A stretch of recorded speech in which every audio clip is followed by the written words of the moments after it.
Ranchi press club में Birsa Munda covid care multi facility hospital का उद्घाटन सूबे के स्वास्थ्य मंत्री बन्ना गुप्ता ने किया। 40 बेडों वाला कोविड अस्पताल मीडिया कर्मियों और आम जनता को समर्पित किया। इस दौरान उन्होंने मीडिया से बातचीत करते हुए कहा कि राज्य में कोरोना संक्रमण को रोकने के लिए हर तरह का प्रयास किया जा रहा है। केंद्र सरकार पर हमला बोलते हुए कहा कि केंद्र सरकार ढूल-मूल रवैये के कारण आज झारखंड में ऐसी परिस्थिति देखने को मिल रही है। वैक्सीन भी अलग अलग राज्यों के अनुसार उपलब्ध करवा रही है। जितनी मांग है उसके हिसाब से बहुत ही कम वैक्सीन मिल पा रही है झारखंड को। जहां तक राज्य में स्वास्थ्य सुविधा की बात है, प्राइवेट अस्पतालों में मरीजों से मनमाने ढंग से पैसे वसूले जा रहे हैं। इसको लेकर हमने गाइडलाइन भी जारी की है। वहीं स्वास्थ्य मंत्री ने प्राइवेट हॉस्पिटलों को चेतावनी भरे लहजे में कहा कि वे अगर अपने रवैये में सुधार नहीं लाते हैं तो बड़े से बड़े हॉस्पिटलों का निबंधन को रद्द करने का काम किया जाएगा। यह सूचना उन बड़े बड़े अस्पताल वालों को मिल जानी चाहिए।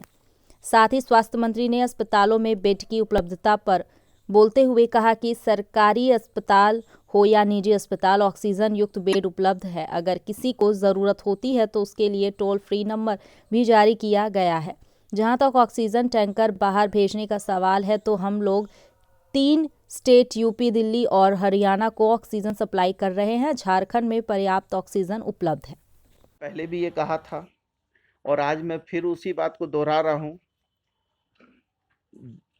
कि वैक्सीन की आवश्यकता है आज भी, और आवश्यकता के अनुरूप में आविष्कार हुआ और आविष्कार की प्रासंगिकताएं हैं और प्रासंगिकता को विश्वसनीयता में बदलने की ज़रूरत है।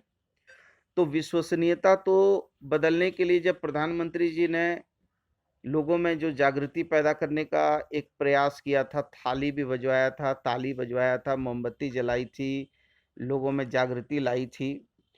लेकिन जब वैक्सीन आई और जब दोनों वैक्सीन कंपनी की प्रतिद्वंदिता से कुछ ऐसे समाचार आने लगे जो एक दूसरे के विरोधाभासी थे, तो उस समय ये ज़रूर था कि मैंने भी ये निवेदन किया था कि मैं स्वास्थ्य मंत्री हूँ, बीइंग ए हेल्थ मिनिस्टर, हमको पहला वैक्सीनेशन लगाना है। मुझे अलाउ नहीं किया गया। लेकिन दुनिया के राष्ट्र अध्यक्षों ने जैसे ही वैक्सीन बनी, पहला वैक्सीन दुनिया के राष्ट्र अध्यक्षों ने अपने लगवाया।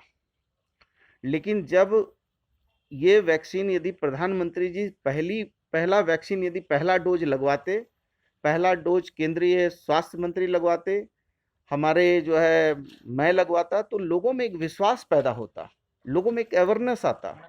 आज लोगों में भ्रम की स्थिति हो गई है, लोग भयभीत हो गए हैं। तो इसके लिए यदि कोई जिम्मेवार है तो ये केंद्र की सरकार जिम्मेवार है। और यदि झारखंड में जो आज कोरोना का ये महामारी फैला है तो इसके लिए पूरी तरीके से बंगाल के 8 चरण के चुनाव जिम्मेवार हैं।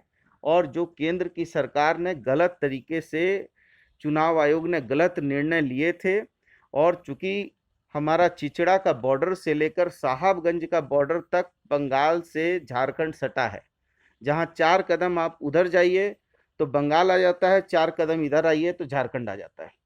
तो हमारा जो स्प्रेड हुआ है, इसके लिए ये बंगाल का जो चुनाव और जो प्रधानमंत्री जी ने चुनाव करवाया, 2 गज दूरी, मास्क जरूरी कहने वाले लोग, और इतना ज़्यादा प्रवचन और ब्रह्मा की तरह जो है उपदेश देने वाले लोग, वो कहते हैं कि पर उपदेश कुशल बहुत तेरे। दूसरे को उपदेश देना बड़ा आसान है, लेकिन जब अपनी बात आती है तो बस खुल्लम खुल्ला जो है, इतनी बड़ी बड़ी रैली हो गई, इतने बड़े बड़े प्रचार हो गए, 8 चरण का चुनाव हो गया। उसको यदि 8 चरण का चुनाव था तो दूसरे राज्यों में भी ऐसे ही इम्प्लीमेंट होता, लेकिन केवल बंगाल के लिए हुआ।